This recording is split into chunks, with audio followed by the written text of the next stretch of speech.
শিবিরদের আলাদা একটা ছাত্রী সংস্থা আছে, তারা ওখানে ছাত্রীদেরকে মানে নারীদেরকে আলাদা একটা মর্যাদায় প্রতিষ্ঠিত করতে সক্ষম, এবং এটা সম্পর্কে মানুষের ধারণা থাকে না বিধায় মানুষের ভিতরে একটা মনোভাব যে ডাকসুতি যেহেতু শিবির প্যানেল থেকে জয়ী হয়েছে, তো সুতরাং মেয়েরা হয়তো বা বদ্ধ থাকবে, তাদেরকে ফিল্ড ওয়ার্কে কাজ করতে দেওয়া যাবে না। এটা সম্পূর্ণ ভুল ধারণা এটা মানুষের ছিল। তবে বর্তমানে আমরা যে কার্যক্রম দেখতে পাচ্ছি, আমার কাছে মনে হচ্ছে যে শিবির যথেষ্ট স্বচ্ছভাবে নারীদের কার্যক্রম অংশগ্রহণ করার জন্য অনেক কাজ করে যাচ্ছে। তো আমরা যদি আমাদের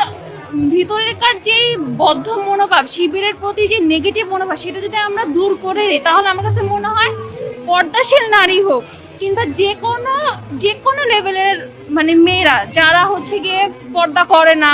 যারা অন্য ধর্মাবলম্বী কিংবা আমরা